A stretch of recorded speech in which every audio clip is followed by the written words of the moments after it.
I think everybody's upset at Mother Nature, but there's not much you can do about that. Residents in Gimli and the surrounding area are once again dealing with overland flooding due to high water levels and strong winds across Lake Winnipeg. High waves spill over into properties on Lake Winnipeg after more rain and high winds battered the shorelines over the weekend. Gimli Mayor Lynn Greenberg says this weather was pretty unwelcoming for the community. It's been a difficult time with municipalities all over Canada with the COVID and, and the weather, bad weather in the spring, and then more snowfall, extra snow in April.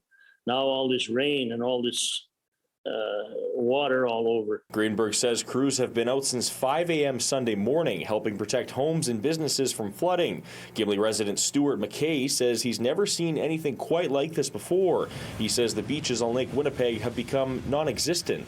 The lake can't handle it. It's been, the shorelines in that can't handle it. It's been inundated by water, and it's been inundated by an artificial rise in the lake level. Lake Winnipeg now sits 717 feet above sea level, around 2 feet above the top recommended operating range set by Manitoba Hydro. McKay says the reason for high water levels is because of the GenPeg generating station along the Nelson River. The Red River Basin, if you look at a map, it's massive. It's thousands of square miles, all ending up in water, ending up into Lake Winnipeg. According to Manitoba Hydro, GenPeg is used to regulate 85% of the water flowing out of Lake Winnipeg, which helps reduce shoreline flooding on the lake. But McKay says the station is not lowering the water levels, but instead making the water levels higher.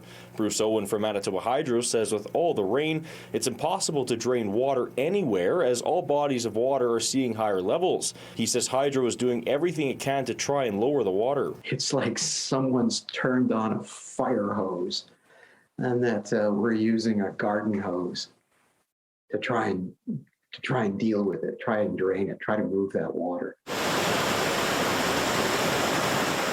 15 kilometers south of Gimli and Winnipeg Beach, Tony Pimentel says they prepared for this rise in water levels at the beginning of spring. We always have a problem around an area we call Boundary Creek. That is the creek that goes into our marina and then exits into the lake. We have in the past, with the other years that we've had, the water levels there have gotten really high and we've had to cut the road. With the recent storm, 3 homes were impacted in the area, but Pimentel says by cutting the road, it saved dozens of homes from being damaged. Gimli Mayor Lynn Greenberg says this has been one of the worst years he's ever seen. We went from winter to summer. There was no spring. In Winnipeg, Alex Karpa, City News.